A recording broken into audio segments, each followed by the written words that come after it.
혹시 여러분도 이런 밤을 경험하신 적이 있습니까? 불을 끄고 침대에 누웠는데도 쉽게 잠들지 못하는 밤 말입니다.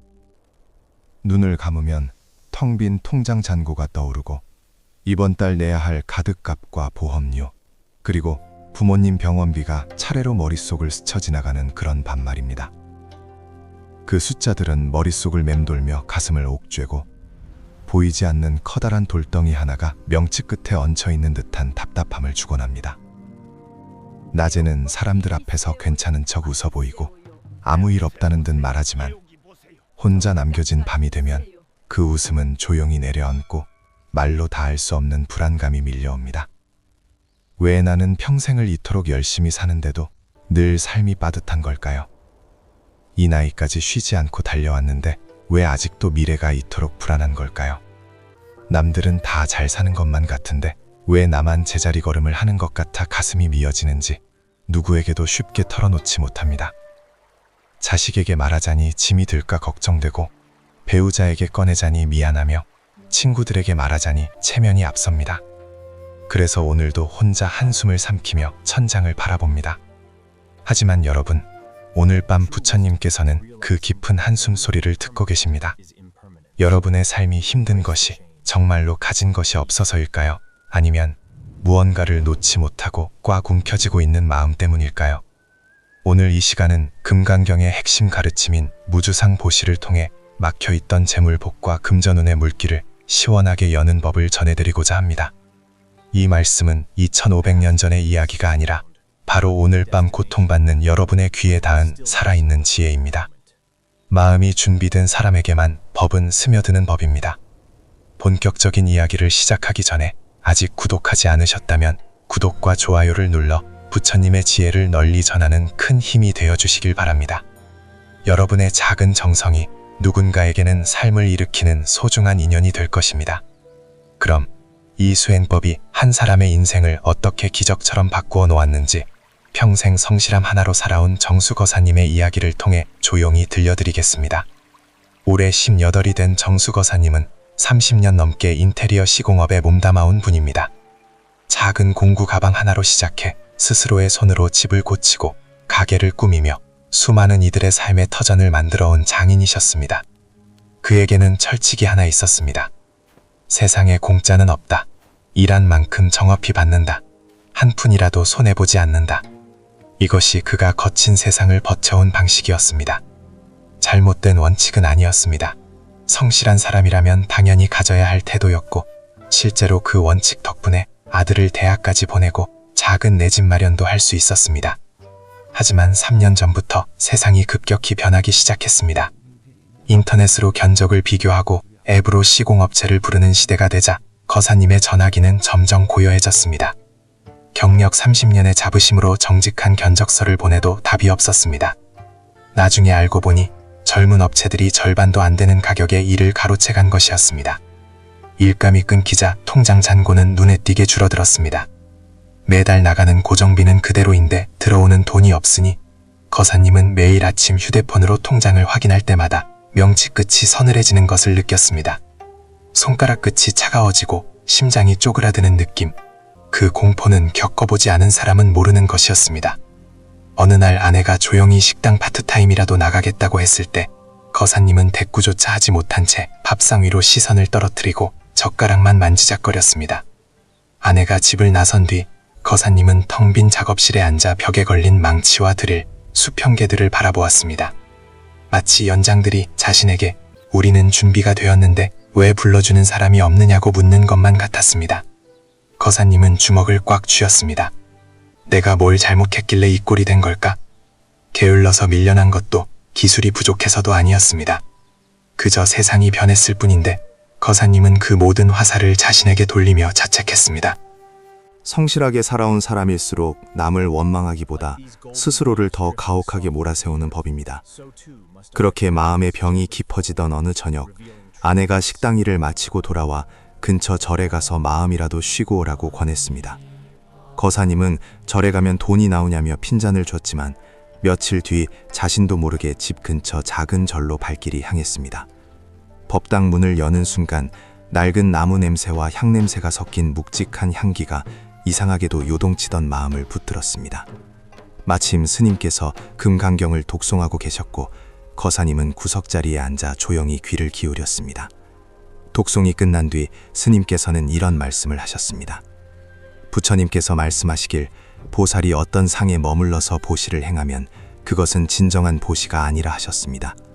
내가 베풀었다는 생각, 받을 사람이 누구인지 따지는 마음, 얼마를 주었는지 세는 마음, 그리고 무엇을 돌려받을까 기대하는 마음, 이 모든 머무는 마음이 복의 물길을 막는 담벼락입니다. 머무는 바 없이 보시하십시오. 그것이 바로 무주상 보시입니다. 거사님의 귀에 그 말이 쿵 하고 내려앉았습니다. 머무는 바 없이 보시하라. 30년 동안 거사님이 살아온 방식과는 정반대의 가르침이었습니다. 일한 만큼 받는다는 원칙이 부정당하는 것 같아 처음에는 거부감이 들었습니다. 하지만 스님의 이어지는 비유가 거사님의 마음을 흔들었습니다. 어두운 방 안에 등불이 하나 있다고 가정해 보십시오. 그 등불을 내 것이라고 두 손으로 꽉 감싸 쥐고 있으면 어떻게 되겠습니까? 불빛은 밖으로 새나가지 못해 방은 여전히 어둡고 내 손만 뜨겁게 달아오를 뿐입니다. 빛을 지키려 했지만 정작 방은 밝아지지 않습니다. 그런데 그 등불을 들어 다른 등불에 불을 옮겨주면 어떻게 될까요? 내 등불의 빛은 전혀 줄어들지 않지만 방 안에는 등불이 2개가 되고 빛은 2배로 넓어집니다. 셋, 넷으로 옮길수록 어둠은 물러가고 세상은 환해집니다. 밝은 곳에는 사람이 모이고 사람이 모이면 인연이 열리며 인연이 열리면 자연스럽게 기회가 찾아옵니다. 거사님은 깨달았습니다. 자신은 30년 동안 훌륭한 기술이라는 등불을 가지고 있었지만 그것을 내 것이라며 꽉 움켜쥐고만 있었다는 사실을 말입니다. 공짜는 없다는 마음이 등불의 빛이 밖으로 퍼져나가는 길을 막고 있었던 것입니다. 3년 동안 일감이 끊긴 것은 기술이 부족해서가 아니었습니다. 등불을 감싸 안고만 있었기에 그 빛이 멀리 있는 사람들에게 닿지 않았을 뿐입니다. 여러분의 삶은 어떠하십니까?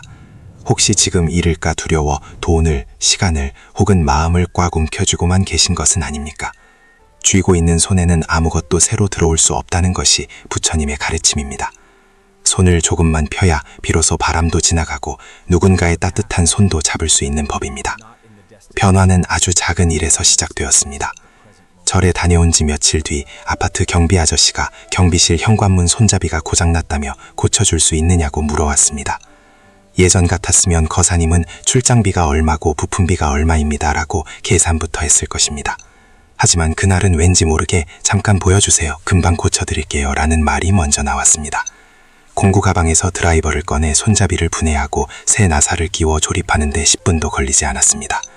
문이 부드럽게 돌아가자 경비 아저씨는 환하게 웃으며 캔커피 하나를 내밀었습니다. 얼마를 드리면 될까요? 묻는 아저씨에게 거사님은 손을 저으며 아닙니다. 별거 아닌데요 뭐 라고 답했습니다. 그 순간 가슴속 어딘가에서 묘한 감각이 번졌습니다. 손해를 본 느낌이 아니라 무언가 꽉 막혀있던 안쪽이 스르르 풀리는 느낌이었습니다. 30년 만에 처음으로 대가를 바라지 않고 기술을 나눈 그 10분의 시간이 거사님의 인생에 작은 균열을 낸 것입니다. 아직 거사님은 그 균열이 어떤 기적을 불러올지 알지 못했습니다. 하지만 꺼져가던 그의 등불에 작은 불씨가 다시 살아나고 있었습니다.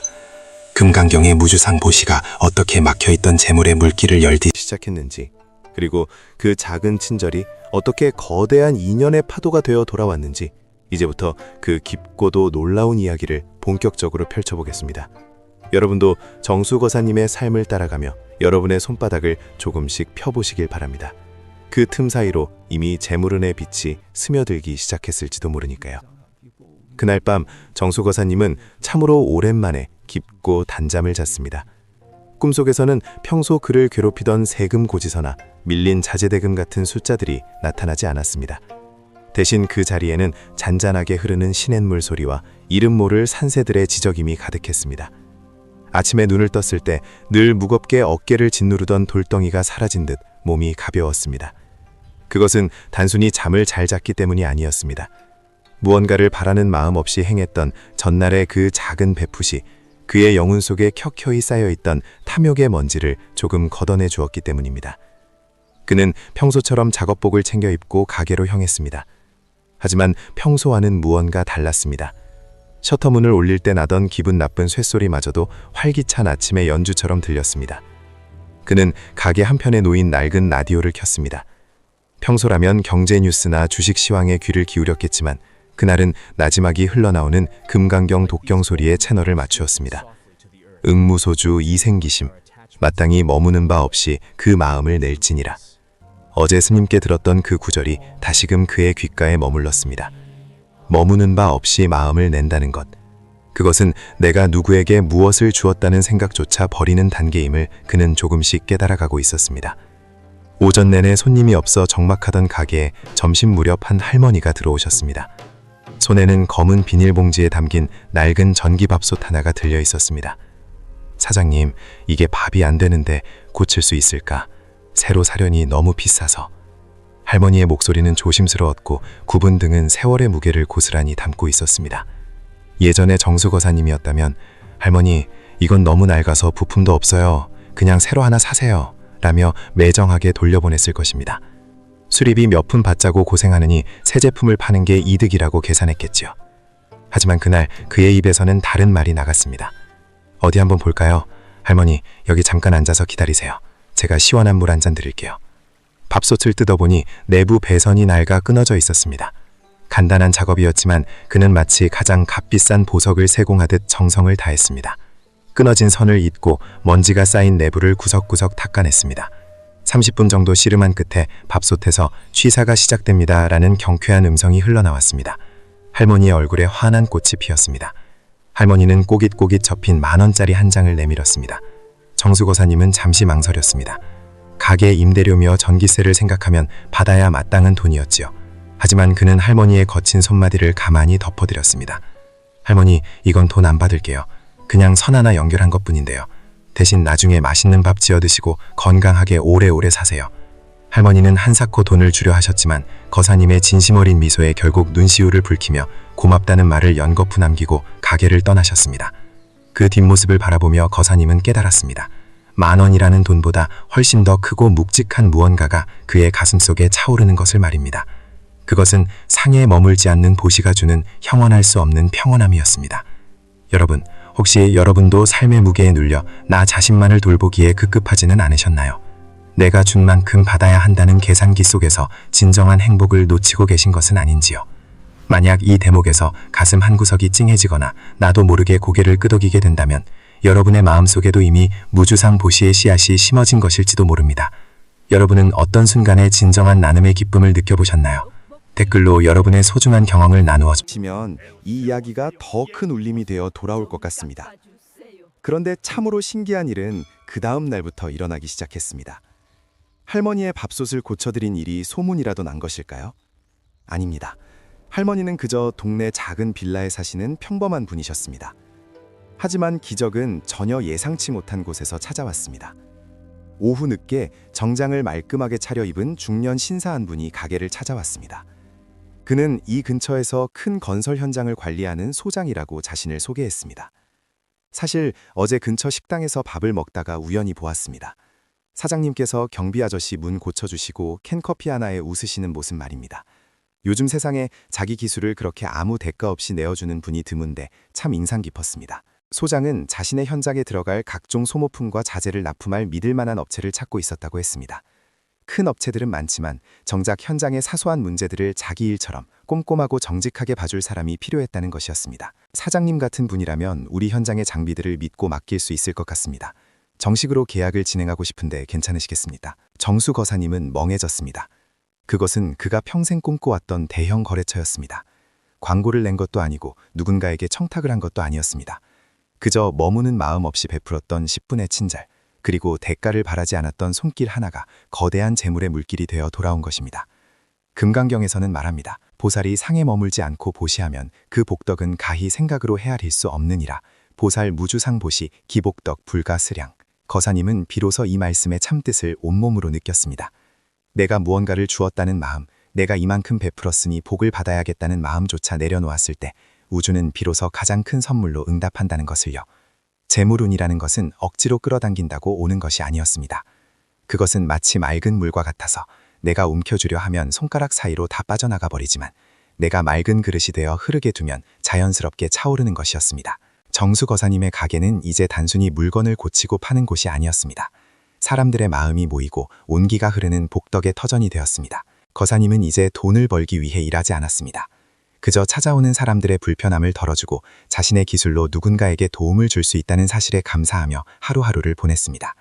그런데 신기하게도 돈은 예전보다 더 많이, 더 자주 그의 통장으로 흘러들어왔습니다. 막혔던 물길이 터지자 사방에서 복의 기운이 쏟아져 들어오기 시작한 것입니다. 하지만 이것은 시작에 불과했습니다. 재물운이 열리는 것보다 더 놀라운 변화는 거사님의 내면에서 일어나고 있었습니다. 늘 불안하고 초조하던 그의 눈빛은 깊고 고요해졌고 사람을 대할 때의 날선 말투는 부드러운 산바람처럼 바뀌었습니다. 진정한 불안, 통장의 잔고가 아니라 내 마음의 평화와 타인을 향한 자비심에서 온다는 것을 그는 매 순간 체험하고 있었습니다. 밤이 깊어가는 줄도 모르고 거사님은 책상 앞에 앉아 금강경을 읽어 내려갔습니다. 창밖으로는 은은한 달빛이 비치고 있었고 그의 방 안은 이름 모를 향기로 가득 찼습니다. 그것은 보시의 향기였고 집착을 내려놓은 자만이 맡을 수 있는 해탈의 향기였습니다. 여러분, 지금 이 순간 여러분의 손에는 무엇이 들려 있습니까? 혹시 너무 꽉 쥐고 있어서 손바닥이 아프지는 않으신가요? 이제 조금만 힘을 빼보세요. 그리고 주변을 둘러보세요. 거창한 기부가 아니어도 좋습니다. 따뜻한 말 한마디, 누군가를 향한 진심 어린 미소, 혹은 이름 모를 누군가를 위해 문을 잡아주는 작은 배려. 그 무주상의 마음이 여러분의 삶에 막혀있던 재물과 행운의 물길을 터줄 것입니다. 정수거사님이 마주하게 될 다음 기적은 무엇일까요? 그리고 그가 만난 마지막 인연은 누구였을까요? 이야기는 이제 가장 깊은 곳, 우리 모두의 삶을 바꿀 결정적인 순간으로 향합니다. 여러분도 그 의 몸을 맡기고 함께 그 길을 걸어가 보시길 바랍니다. 이미 여러분의 발밑에서도 황금빛 물결이 일렁이기 시작했으니까요. 어느덧 비가 추적추적 내리는 어느 늦은 가을밤이었습니다. 정수거사님은 평소처럼 조용히 자리에 앉아 등불 하나에 의지한 채 금강경의 구절을 마음속으로 되새기고 있었습니다. 응무소주 이생기심.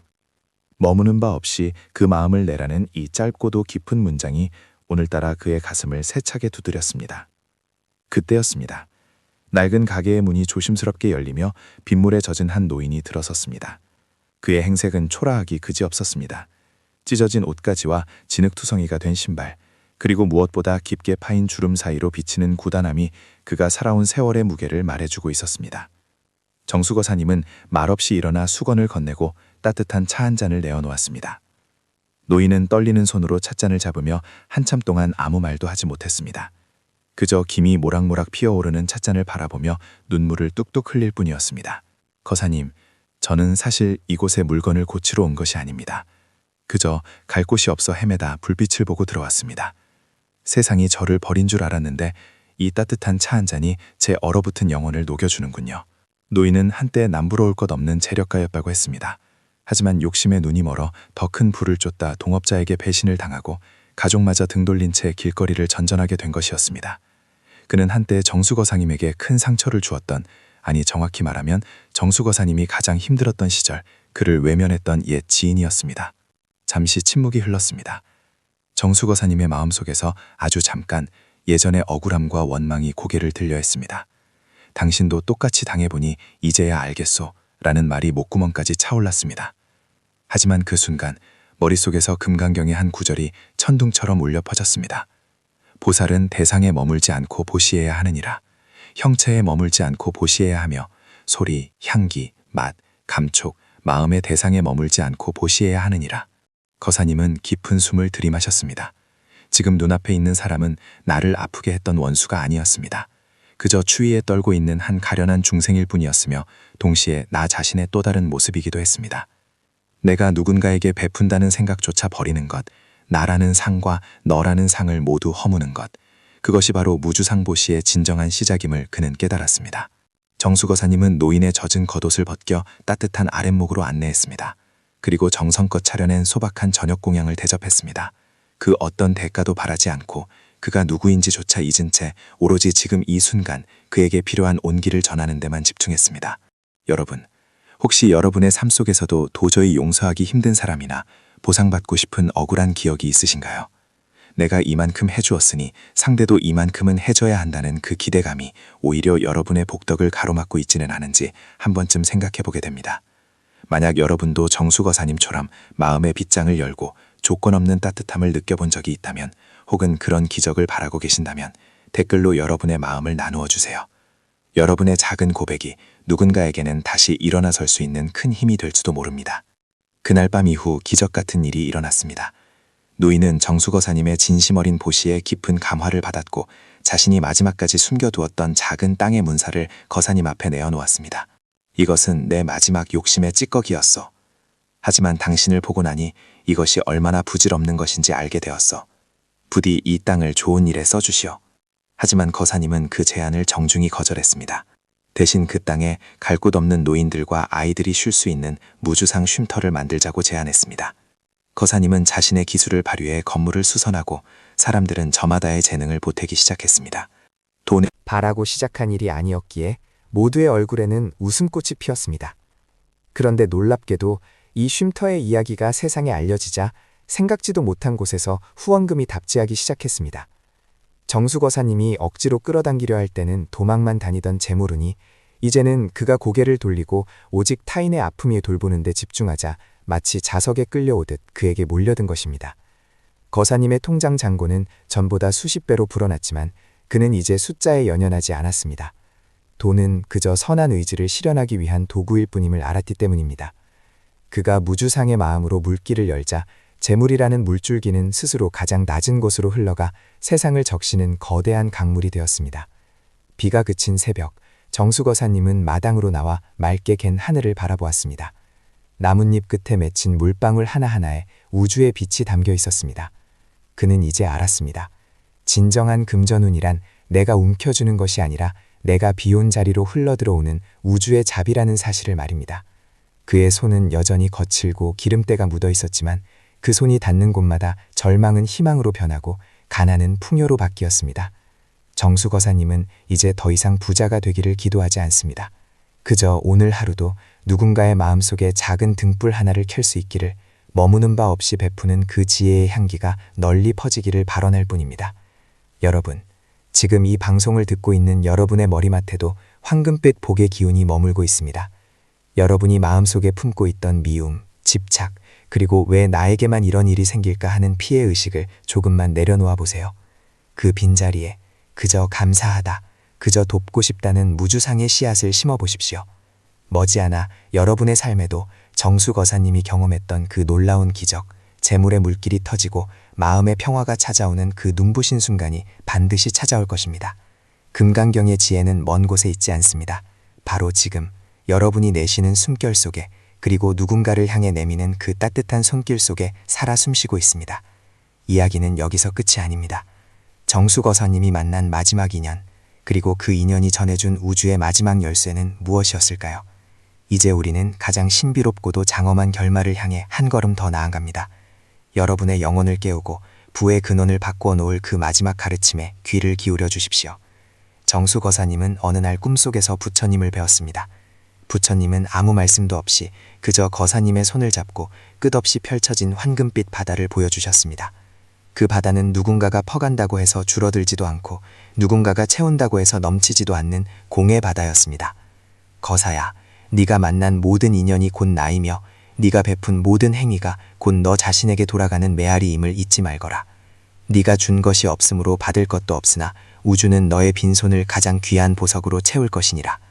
꿈에서 깬 거사님의 뺨에는 맑은 눈물이 흘고 있었습니다. 그것은 슬픔의 눈물이 아니라 세상의 모든 이치를 깨달은 환희의 눈물이었습니다. 그는 이제 알았습니다. 내가 남을 돕는 것이 아니라 남을 돕는 행위를 통해 비로소 내가 완성된다는 것을. 그리고 그 마음이 극에 달했을 때 재물은 더 이상 쫓아야 할 대상이 아니라 공기처럼 당연하게 주어지는 축복이 된다는 것을 말입니다. 이제 여러분의 차례입니다. 오늘 밤 잠들기 전 가만히 가슴에 손을 얹고 스스로에게 말해주세요. 나는 머무는 바 없이 베푸는 존재다. 나는 이미 충분히 풍요로우며 나의 풍요를 세상과 나눈다. 이 짧은 화건과 함께 금강경의 향기 속에 몸을 맡겨보십시오. 내일 아침 눈을 떴을 때 여러분은 이전과는 전혀 다른 재물과 복덕의 물길이 활짝 열린 새로운 세상을 마주하게 될 것입니다. 어둠이 깊을수록 별은 더 밝게 빛나듯 여러분의 삶이 고달플수록 그 안에서 피어날 무주상 보시의 꽃은 더 향기로울 것입니다. 정수거사님의 이야기는 가슴 속에서 계속될 것입니다. 부처님의 가호가 늘 여러분과 함께 하시길, 그리하여 여러분의 곳간과 마음간이 언제나 차고 넘치시길 간절히 발언합니다. 이제 평온한 마음으로 대가 없는 사랑과 베품의 진동 속에서 깊은 잠을 청해 보십시오. 우주의 모든 복락이 지금 이 순간 여러분에게로 흘러들고 있습니다. 성불하십시오. 고요한 밤의 공기가 여러분의 방안을 가득 채우고 있습니다.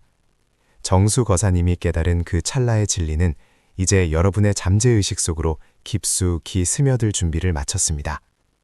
정수 거사님은 그날 이후 이전과는 완전히 다른 삶을 살기 시작했습니다. 그의 눈에 비친 세상은 더 이상 경쟁과 결핍의 전쟁터가 아니었습니다.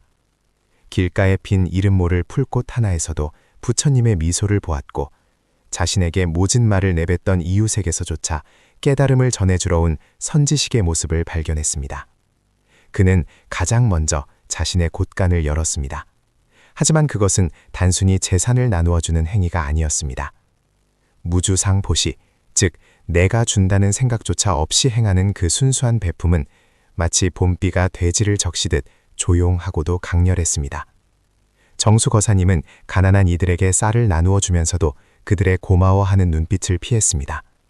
마음속으로 내가 이만큼 베풀었으니 나중에 복을 받겠지라는 작은 씨앗조차 심지 않기 위해서였습니다. 그저 배고픈 이에게 밥을 주는 것이 숨을 쉬는 것처럼 당연한 일이 되었을 때 그의 삶에는 기적이 찾아오기 시작했습니다. 신기한 일이었습니다. 곳간의 곡식은 나누어 줄수록 줄어들기는커녕 어디선가 알 수 없는 인연들이 이어져 더욱 풍성하게 채워졌습니다. 그가 진심으로 마음을 비우자 그 빈 자리를 우주의 거대한 풍요가 스스로 찾아와 채우기 시작한 것입니다. 금강경에서 말씀하시는 상이 없는 보시의 위력이 그의 삶을 통해 증명되는 순간이었습니다. 여러분, 혹시 여러분도 정수 거사님처럼 예기치 못한 순간에 마음의 평온을 찾거나 간절히 비웠을 때 오히려 채워지는 신비로운 경험을 하신 적이 있으신가요?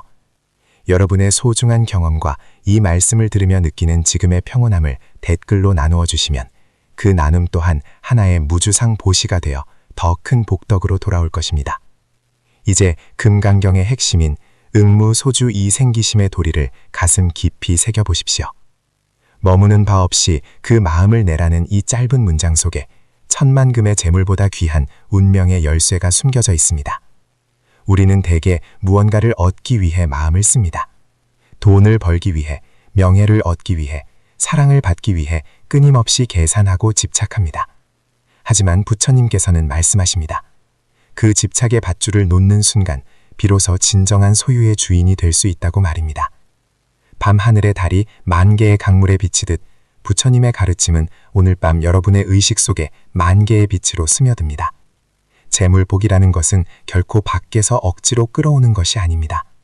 내 안의 인색함과 두려움, 부족하다는 결핍의 마음을 걷어낼 때 원래부터 그 자리에 넘치고 있던 우주의 황금빛 물줄기가 자연스럽게 여러분의 삶으로 흘러들어오는 것입니다.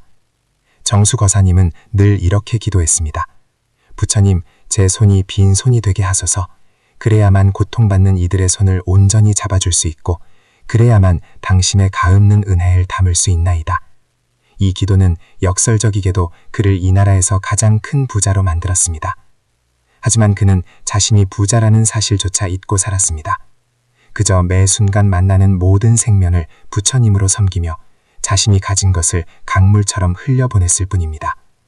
잠이 깊어질수록 여러분의 무의식은 이 거대한 진동에 반응하기 시작합니다. 금강경의 한 구절 한 구절은 여러분의 업장을 닦아내는 맑은 이슬이 됩니다. 무릇 형상이 있는 것은 모두 허망하다. 범소유상 계시휴왕. 이 말씀은 여러분을 괴롭히던 부채의 걱정, 미래에 대한 불안, 타인과의 비교에서 오는 열등감을 한순간에 녹여버립니다.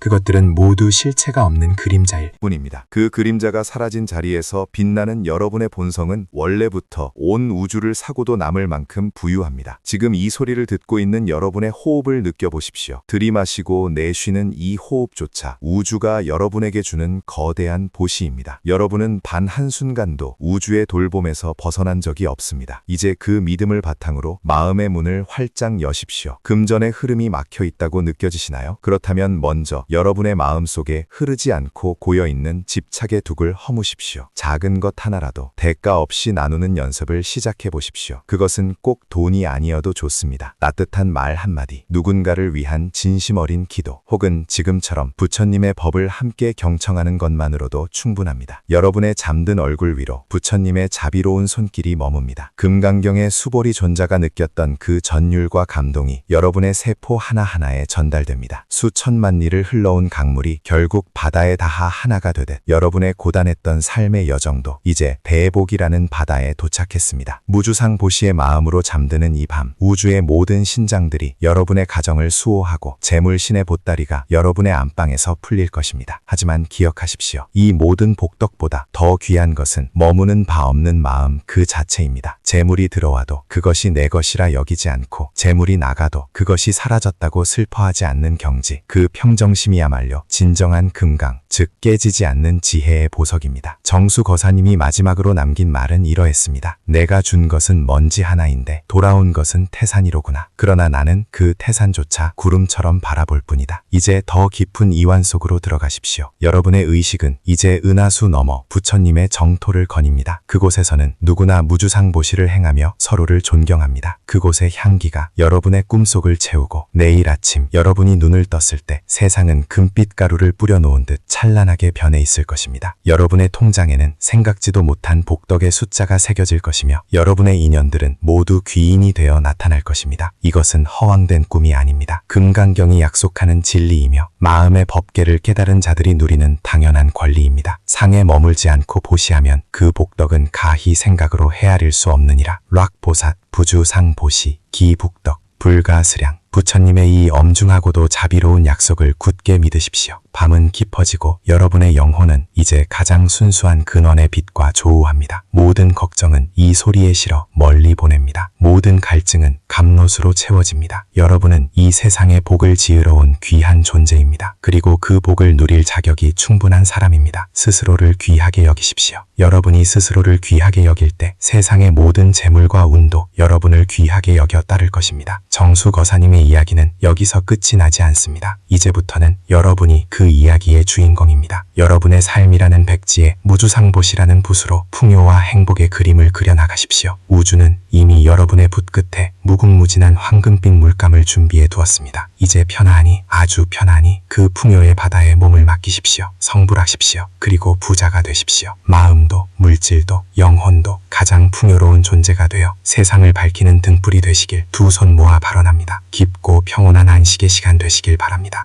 강물에 몸을 싣고 근원적인 풍요의 바다로 항해하고 있는 것입니다. 가만히 느껴보십시오. 여러분의 머리맡에 부처님의 따스한 손길이 머뭅니다. 그 손길은 애쓰지 않아도 괜찮다고, 이미 너의 내면에는 온 세상을 채우고도 남을 봄을 참고가 있다고 속삭입니다. 우리는 그동안 나라는 상에 갇혀 내가 무엇을 했다는 생색과 내가 무엇을 가져야 한다는 집착 때문에 오히려 눈앞에 당도한 복을 밀어내고 있었을지도 모릅니다. 하지만 지금 이 고요한 밤, 무주상 보시의 진리를 받아들이는 순간 여러분을 가로막고 있던 그 두터운 벽이 허물어집니다. 벽이 허물어진 자리에는 맑고 투명한 지혜의 샘물이 솟아납니다. 이 샘물은 재물의 길을 막고 있던 업장의 찌꺼기들을 깨끗이 씻어내립니다. 돈은 흐르는 물과 같아서 가두려 하면 썩고 흐르게 하면 불어나는 법입니다. 여러분이 내가 준다는 마음조차 없이 세상에 선의를 베풀 때 우주는 여러분을 가장 안전하고 큰 통로로 선택합니다. 더 많은 복을 흘려보내기 위해 여러분이라는 통로를 더 넓고 화려하게 확장시키는 것입니다. 그것이 바로 금강경이 말하는 불가사량한 복덕의 원리입니다. 혹시 지금 이 말씀을 들으며 마음속 깊은 곳에서 형용할 수 없는 평온함이나 혹은 뭉클한 전율이 느껴지시나요? 만약 그렇다면 여러분의 무의식이 이미 금강경의 주파수와 맞닿기 시작한 것입니다. 이 신비로운 마음의 변화를 느끼고 계신다면 잠들기 전 아주 짧게라도 여러분의 다짐이나 지금 이 순간의 감사함을 댓글로 나누어 보세요. 여러분이 정성스레 남긴 그 한 문장이 복의 씨앗이 되어 내일 아침 생각지도 못한 인연과 기회로 싹을 틔울 것입니다. 여러분의 진심 어린 한마디가 다른 이들에게도 빛이 되어 돌아올 때 무주상 보시의 기적은 비로소 완성됩니다. 이제 의식을 더욱 깊은 곳으로 침잠시킵니다. 여러분의 몸은 이제 깃털처럼 가벼워집니다. 육체의 무게는 사라지고 오직 투명한 빛의 존재가 되어 허공에 떠 있습니다. 부처님께서는 말씀하셨습니다. 범 소유상, 계시 허망, 약견 재상 비상, 즉견 열애. 무릇 형상이 있는 것은 모두 허망하니 만약 모든 형상을 형상이 아닌 것으로 본다면 곧 열애를 보리라 하셨습니다. 이 깊은 가르침을 재물에 대입해 보십시오. 재물이라는 형상에 집착할 때는 그것이 나를 속박하고 달아나려 하지만 재물 또한 고정된 실체가 없는 에너지임을 깨닫는 순간 여러분은 재물의 주인이 됩니다. 잡으려 하지 않기에 오히려 모든 것이 여러분의 손안으로 모여듭니다. 마치 달빛이 비치는 호수와 같습니다. 물을 잡으려 손을 뻗으면 달 그림자는 흩어지지만 가만히 손을 내려놓고 마음을 비우면 온 호수에 가득한 달빛이 오롯이 여러분의 것이 됩니다. 여러분의 잠재의식 속에 이 문장을 새기십시오. 나는 우주의 풍요를 담는 그릇이다. 나는 나를 비움으로써 세상을 채운다. 나의 무주상 보시는 마르지 않는 복락의 근원이 된다. 이 문장이 여러분의 뇌세포 하나하나에 영혼의 결마다 스며듭니다. 이제 여러분이 잠든 사이 우주의 관리자들은 바삐 움직일 것입니다. 여러분의 앞길에 놓인 장애물을 치우고 여러분을 도울 귀인들을 불러 모으며 금전의 물길을 여러분의 집 대문 앞으로 돌려놓을 것입니다. 내일 아침 여러분은 이전과는 전혀 다른 에너지를 가진 사람으로 깨어날 것입니다. 눈을 뜨는 순간 이유 없는 기쁨이 차오르고 세상이 나를 돕고 있다는 강한 확신이 들 것입니다. 길을 걷다 마주치는 사람의 미소에서, 우연히 들려오는 소식에서, 창가로 스며드는 햇살에서 여러분은 복덕의 징조를 발견하게 될 것입니다. 자, 이제 모든 생각의 끈을 놓아버리십시오. 금강경의 구절들이 자장가가 되어 여러분을 감쌉니다. 여러분은 안전합니다. 여러분은 사랑받고 있습니다. 여러분은 이미 완벽한 풍요 속에 존재합니다. 스보리야.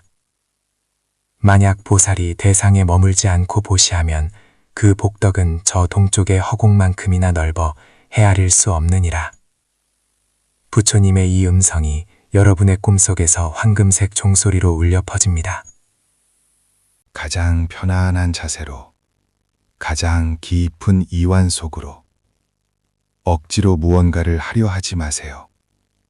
그저 들려오는 이 소리에 존재를 맡기세요.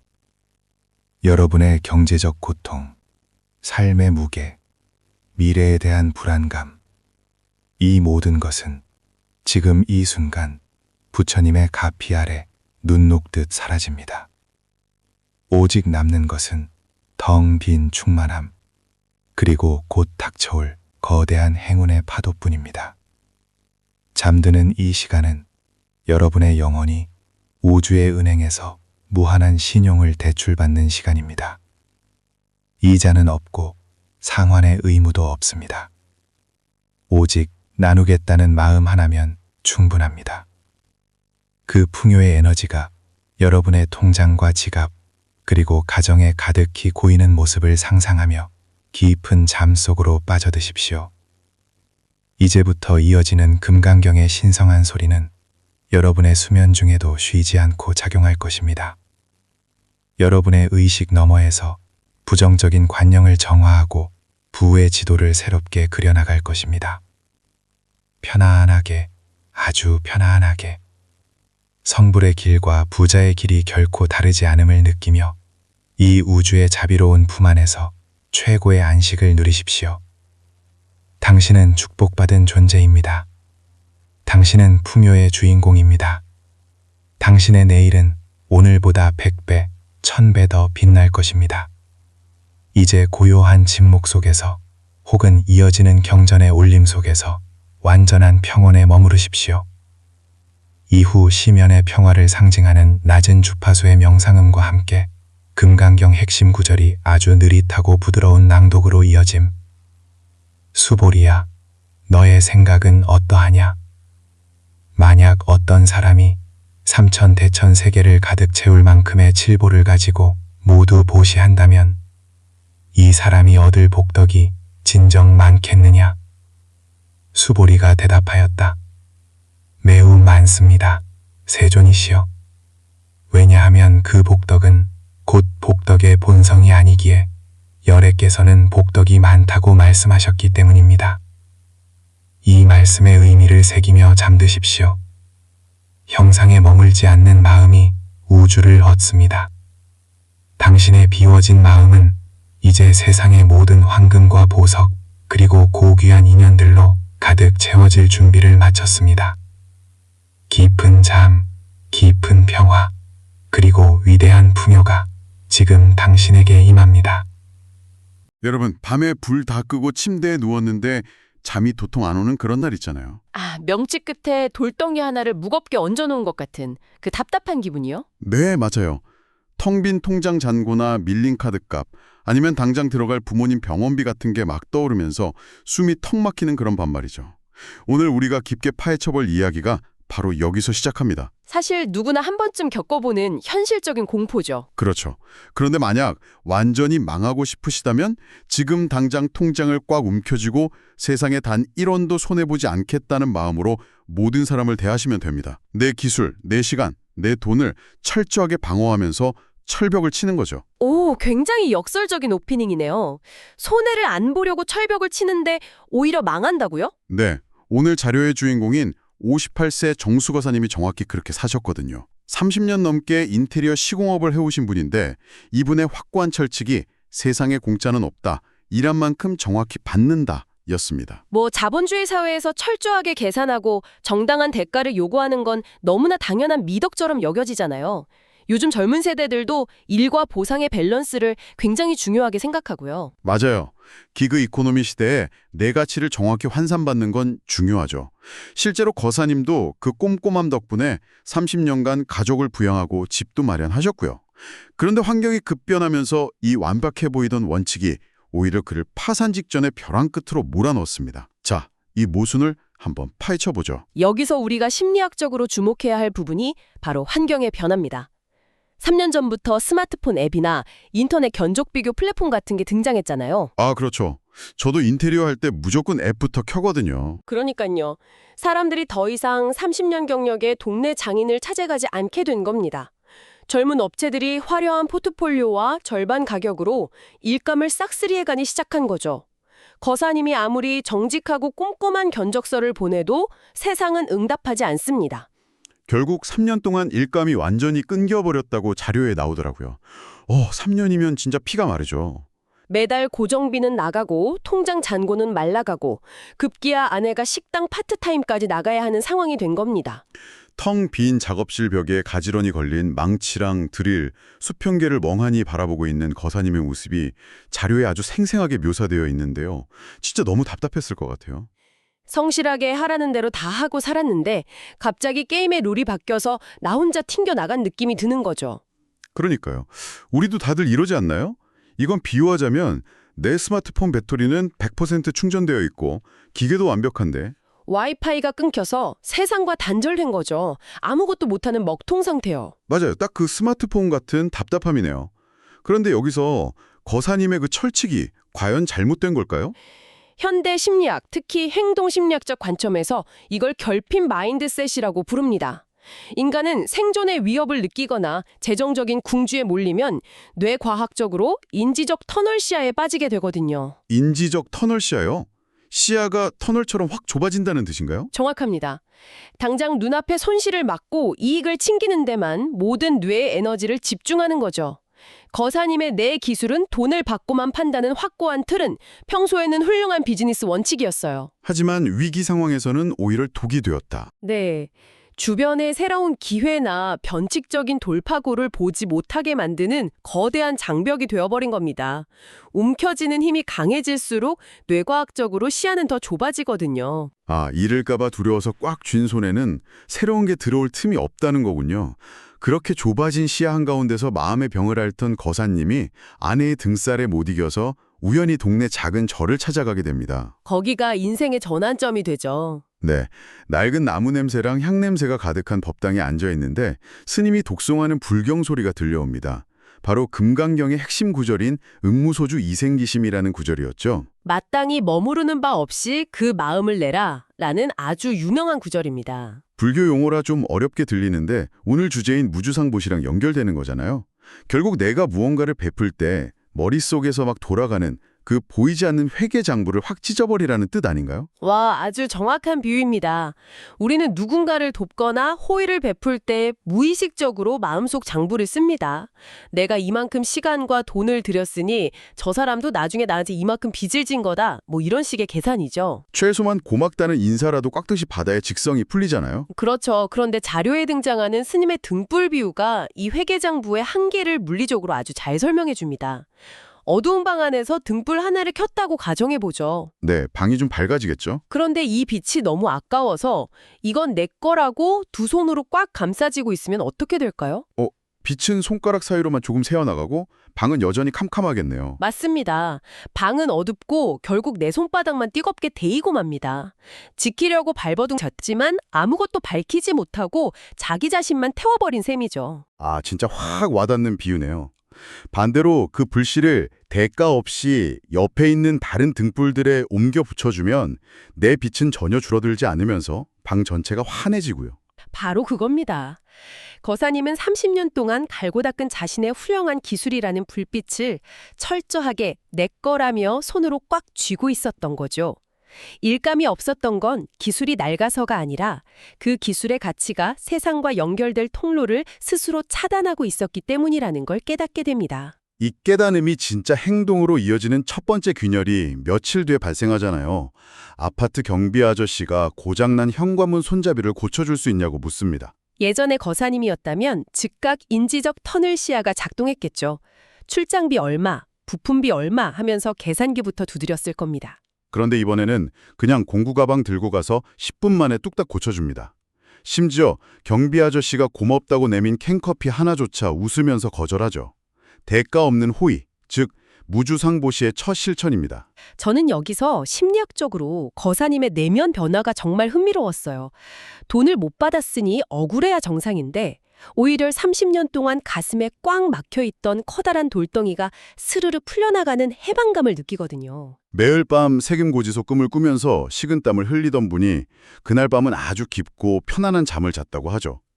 단순히 착한 일을 해서 기분이 좋다 정도가 아닌 것 같아요. 뇌과학적으로 보면 늘 손익을 따지고 계산기를 두드려야 했던 뇌의 인지적 과부하가 일시적으로 완전히 꺼진 상태를 경험한 겁니다.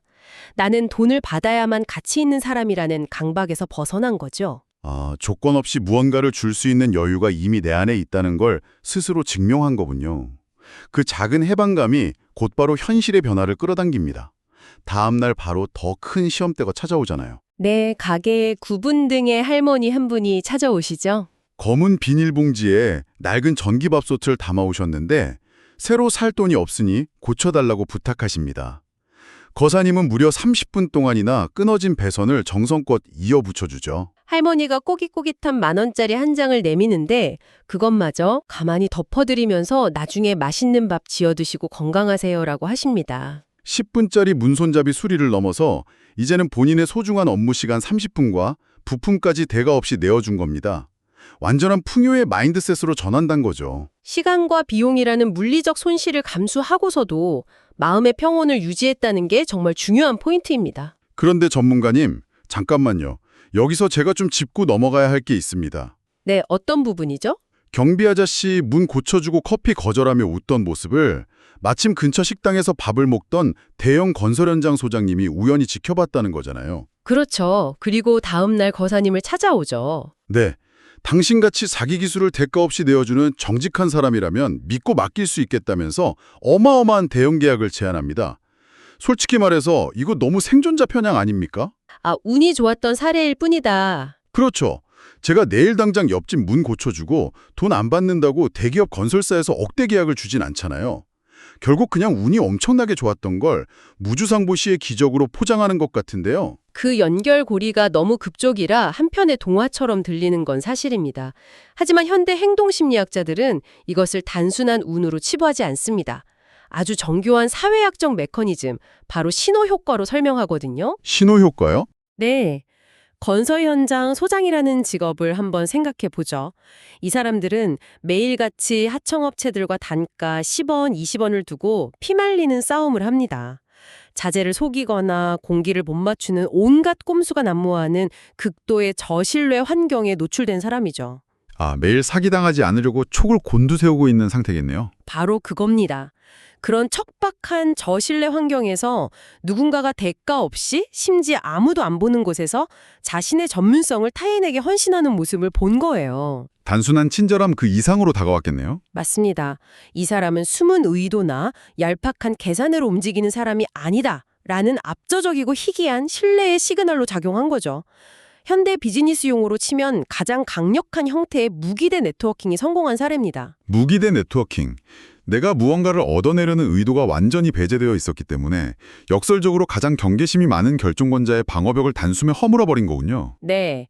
영업하려고 전단지 돌리고 견적서 깎아질 때는 거들떠보지도 않던 시장이 내가 계산기를 내려놓고 순수하게 가치를 제공하니까 오히려 하이엔드 시장으로 연결된 겁니다. 아주 논리적인 인과관계죠. 와, 그렇게 해석하니까 확 와닿네요. 자, 그렇게 큰 돈을 만지게 되면서 해피엔딩으로 끝나는 줄 알았는데 진짜 클라이맥스는 그의 늦은 가을 비 내리는 밤에 찾아옵니다. 가장 치열한 테스트가 시작된 셈이죠. 네, 거사님 가게의 낡은 문이 열리며 찌러진 옷에 진흙투성이가 된 초라한 노인이 들어오는데 얼굴을 딱 보니 과거의 거사님을 철저하게 외면하고 배신해서 가장 뼈아픈 상처를 줬던 옛 지인이었던 겁니다. 무주상보 씨가 단순히 불쌍한 사람을 돕는다 수준을 넘어서 인간의 자아, 즉 상을 완전히 해체할 수 있는지를 묻는 순간입니다. 와, 저라면 당장 멱살부터 잡았을 겁니다. 네가 감히 내 가게에 기어들어와 하면서 당장 빗속으로 걷어차버렸겠죠. 억울함이랑 복수심이 드는 게 인간의 본성 아닌가요? 너무 당연한 반응입니다. 그런데 그 폭발하기 직전의 찰나에 거사님의 머릿속에 다시 한번 금강경 구절이 스쳐갑니다. 보살은 대상에 머물지 않고 보시해야 하느니라. 전문가님, 이게 결국 무슨 뜻일까요? 상대가 원수인지 은인인지 가리지 말라는 건가요? 불교와 현대 심리학이 만나는 지점인데요. 바로 에고의 궁극적인 해체입니다. 우리는 누군가를 도울 때조차 철저하게 자아를 분리합니다. 나는 너그러운 구원자고 너는 불쌍한 수혜자다 라는 보이지 않는 계급장을 달아버리죠. 아, 특히 대상이 원수라면 내가 이렇게 큰 아량을 베풀어 너를 용서한다 라는 거대한 도덕적 우월감이 작동하잖아요. 정확합니다. 그런데 거사님은 그 순간 이 모든 라벨을 떼어버립니다. 저 사람은 나를 배신한 원수도 아니고 내가 구제해야 할 가련한 대상도 아니다. 그저 비를 맞아 춥고 배고픈 하나의 생명일 뿐이다. 이 본질만 남긴 거죠. 그래서 젖은 옷을 말려주고 말없이 따뜻한 밥을 대접합니다. 복수심도 우월감도 없는 그 완벽한 비움 앞에서 노인이 밥을 먹다 말고 오열하며 참회하죠. 그리고 자신이 마지막까지 목숨처럼 쥐고 있던 남은 땅 문서를 거사님께 내놓습니다. 그동안의 탐욕이 응집된 결과물일 수도 있는 걸요. 보통 드라마라면 여기서 거사님이 그 땅 문서를 받고 과거의 손해를 완벽하게 보상받으며 끝났을 텐데 우리의 정수 거사님은 이 예측마저 빗나갑니다. 네, 그 땅을 개인 소유로 갖지 않죠. 갈 곳 없는 사람들을 위한 무주상 쉼터를 짓자고 제안합니다.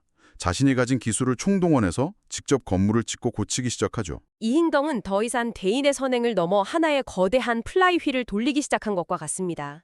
비즈니스에서 처음에는 무거운 수레바퀴를 돌리기 힘들지만 한번 탄력을 받으면 스스로 멈추지 않고 돌아가는 현상을 말하잖아요. 맞아요. 대가 없이 쉼터를 짓는다는 소문이 쫙 퍼지니까 시멘트를 무료로 대주는 사람, 자재를 원가로 주는 사람, 익명으로 후원금을 보내는 사람들이 폭포수처럼 몰려듭니다. 신뢰의 네트워크가 폭발해버린 거죠. 처음에는 경비 아저씨에게 10분의 시간을 줬고 그다음엔 할머니에게 30분과 부품을 줬고 마지막엔 원수에게 자신의 도덕적 우월감마저 버리고 용서를 줬습니다. 내어주는 단위가 커지고 계산기가 부서질수록 돌아오는 스케일이 기하급수적으로 커진 겁니다. 텅 빈 통장 잔고를 걱정하던 분이 숫자가 무의미해질 정도로 많은 자원을 운용하며 진전한 의미의 큰 부자가 된 거네요. 여기서 우리는 돈과 재물의 진짜 본질을 다시 생각하게 됩니다. 재물운이라는 건 우리가 억지로 목줄을 쥐고 끌어당겨서 내 주머니에 구겨 넣는 사냥감이 아닙니다. 재물은 에너지이자 물길과 같거든요. 꽉 막혀 있는 곳에서는 고여서 썩어버린다는 거군요. 네. 거사님이 자신의 이익과 자아라는 단단한 댐을 완전히 허물어버리자 사방에서 그 맑고 투명해진 그릇으로 자연스럽게 물결이 밀려 들어온 겁니다. 빈 곳을 채우려는 우주의 성질이 발동한 거네요. 불교에서는 이걸 생각으로 헤아릴 수 없다는 뜻의 불가사량의 복덕이라고 부릅니다. 이 엄청난 이야기의 마지막에 등장하는 거사님의 꿈 이야기가 이 모든 메커니즘을 완벽하게 요약해줍니다. 거사님이 꿈속에서 끝없이 펼쳐진 황금빛 바다를 보게 되죠. 아무리 물을 퍼가도 수면이 낮아지지 않고 아무리 부어도 넘치지 않는 경이로운 바다 말입니다. 네, 부처님이 거기서 이렇게 말씀하십니다. 네가 만난 인연이 곧 나이며 네가 베푼 행위가 결국 너 자신에게 돌아오는 메아리다. 준 것이 없으므로 받을 것도 없으나 우주는 너의 빈손을 가장 귀한 보석으로 채울 것이다. 타인을 돕는 것이 일방적인 희생이 아니라 궁극적으로 나 자신을 온전하게 완성시키는 가장 이기적이면서도 이타적인 행위라는 뇌과학적, 심리학적 통찰과도 완벽하게 맞닿아 있습니다. 내 빛을 나누었을 때 방 전체가 밝아져서 결국 내가 가장 편안하게 세상을 볼 수 있게 된 것처럼요. 자, 여러분. 오늘 우리가 나눈 이 깊은 이야기들이 어떻게 다가오셨나요? 지금 당장 전 재산을 털어서 기부하다거나 낯선 사람에게 집 문서를 넘겨주라는 비현실적인 이야기가 절대 아닙니다. 그래서 현대 행동심리학자들이 제안하는 게 바로 일주일 실천 로드맵입니다. 오, 일주일 로드맵이요? 바쁜 현대를 살아가는 우리 청취자분들도 당장 해볼 수 있는 건가요? 그럼요. 아주 작은 것부터 시작하는 거죠.